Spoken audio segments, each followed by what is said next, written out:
Hello friends, आज हम बात करेंगे history of direct selling in India की, ताकि आपको डायरेक्ट सेलिंग से जागरूक कराया जा सके और आप भी डायरेक्ट सेलिंग के लिए लोगों को जागरूक कर पाएँ। आज हमारे एंटरप्रेन्योरशिप को बढ़ावा दे रहे हमारे देश के प्रधानमंत्री के साथ देश के और भी जाने माने नेता के कहे अनुसार आज लोगों को खुद का व्यवसाय करना चाहिए, लेकिन स्टार्टअप करने के लिए युवाओं के पास पैसे नहीं हैं। उनके लिए डायरेक्ट सेलिंग एक वरदान साबित हो सकता है। डायरेक्ट सेलिंग इंडस्ट्री दुनिया की सबसे तेज़ी से बढ़ने वाली इंडस्ट्री है, वो भी पूरे विश्व में, और इंडिया के अंदर भी अब डायरेक्ट सेलिंग रूल्स 2021 आ चुका है और post graduate diploma in direct selling की शुरुआत भी हो चुकी है। और इसीलिए हम आपके लिए डायरेक्ट सेलिंग इंडस्ट्री से रिलेटेड सभी जानकारियाँ लेकर आ रहे हैं, ताकि आप इंडस्ट्री को समझ सकें और इस इंडस्ट्री में आप भी सफल हो सकें। अब जल्दी से चैनल सब्सक्राइब कर लें और बेल आइकॉन के बटन को प्रेस कर दें, ताकि डायरेक्ट सेलिंग से रिलेटेड जानकारी आप तक रेगुलर पहुंचती रहे। तो हम शुरुआत करते हैं। डायरेक्ट सेलिंग इंडस्ट्री की शुरुआत इंडिया में 1990 के दशक में हो चुका था। दूसरे देशों में इसकी शुरुआत 1880 के दशक में हो चुका था। इस तरह हम देखें तो इंडिया डायरेक्ट सेलिंग इंडस्ट्री में पहले ही 100 साल पीछे चल रहा है। इंडिया में 1995 से 2005 तक डायरेक्ट सेलिंग, जिसे नेटवर्क मार्केटिंग भी कहते हैं, बहुत तेज़ी से ग्रो हुआ, क्योंकि ये इंडस्ट्री इंडिया के लिए नई थी। हालांकि इंडियन डायरेक्ट सेलिंग एसोसिएशन का गठन इस समय हो चुका था, लेकिन सभी कंपनियां एथिकल तरीके से काम कर रही थी, इसलिए सरकार का नज़र कभी इस इंडस्ट्री के ऊपर नहीं रहा। इस समय इसमें ज्वाइनिंग के लिए किट खरीदना पड़ता था, लेकिन इस समय किट में मौजूद उत्पाद का कोई बहुत ज़्यादा यूज नहीं था, लेकिन इनकम के लिए किट खरीदना अनिवार्य था। तभी इसमें काम करने वाले लोगों ने ये देखा कि कंपनी का प्रोडक्ट काम का नहीं है, लेकिन प्लान बहुत काम का है। अब इन्होंने सिर्फ प्लान पर काम करना शुरू कर दिया, प्रोडक्ट को हटा दिया, और यहाँ से शुरू हुई नेटवर्क मार्केटिंग, यानी डायरेक्ट सेलिंग में अनएथिकल और अनऑफिशियल वर्क। यहां से डायरेक्ट सेलिंग के नाम पर चीट फंड कंपनी की शुरुआत हुई। पैसे लगाओ पैसे पाओ और पैसे लगवाओ पैसे पाओ। इस समय डायरेक्ट सेलिंग के नाम पर लाखों लोगों के पैसे बर्बाद हुए।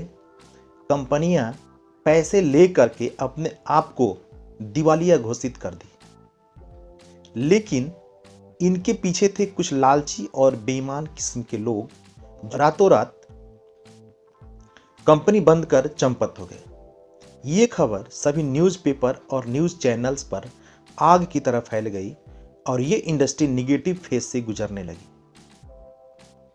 डायरेक्ट सेलिंग इंडस्ट्री के लिए ये टफ टाइम था, क्योंकि इस समय मीडिया सिर्फ कुछ लालची और बेईमान लोगों के करतूतों को दिखा रही थी, लेकिन डायरेक्ट सेलिंग इंडस्ट्री के विशेषताओं को कभी नहीं दिखाया गया, जिससे देश के बेरोजगारी को कम किया जा सकता था।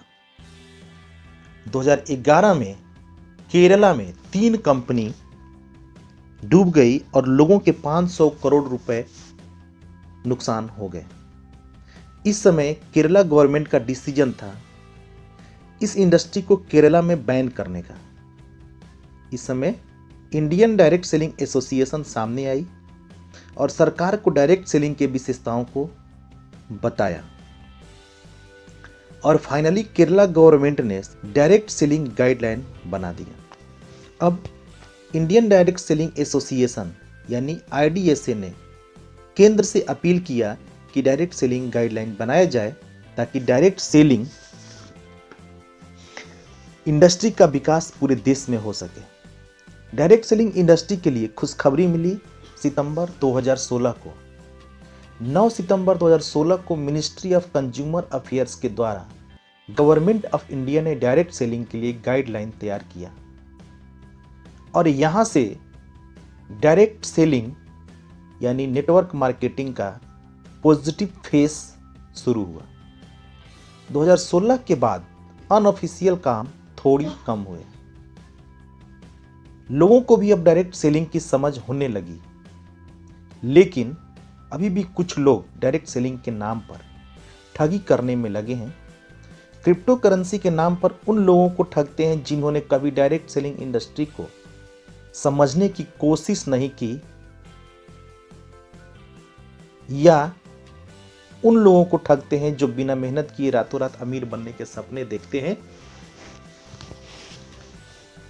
कुछ कंपनियां जो गवर्नमेंट के गाइडलाइन के अनुसार काम कर रही हैं, उन्होंने देखा कि इंडिया से बाहर डायरेक्ट सेलिंग का योगदान उस देश के अर्थव्यवस्था में बहुत बड़ा है।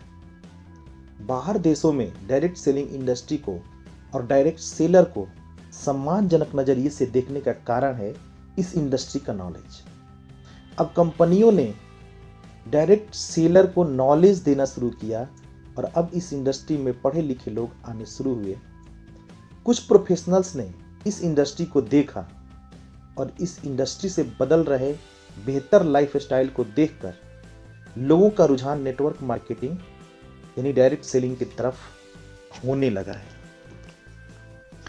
2016 से 2018 की डायरेक्ट सेलिंग इंडस्ट्री के ग्रोथ को देखकर अब अंडर एम्प्लॉय को समझ में आने लगा कि अब इस इंडस्ट्री से अपने काम को करते हुए पार्ट टाइम में एक्स्ट्रा इनकम के साथ personality development, body language, sales skill, public speaking, communication skills और बहुत सारे स्किल्स फ्री में सीखा जा सकता है, जिसकी वजह से जिंदगी में सफलता और खुशहाली आती है।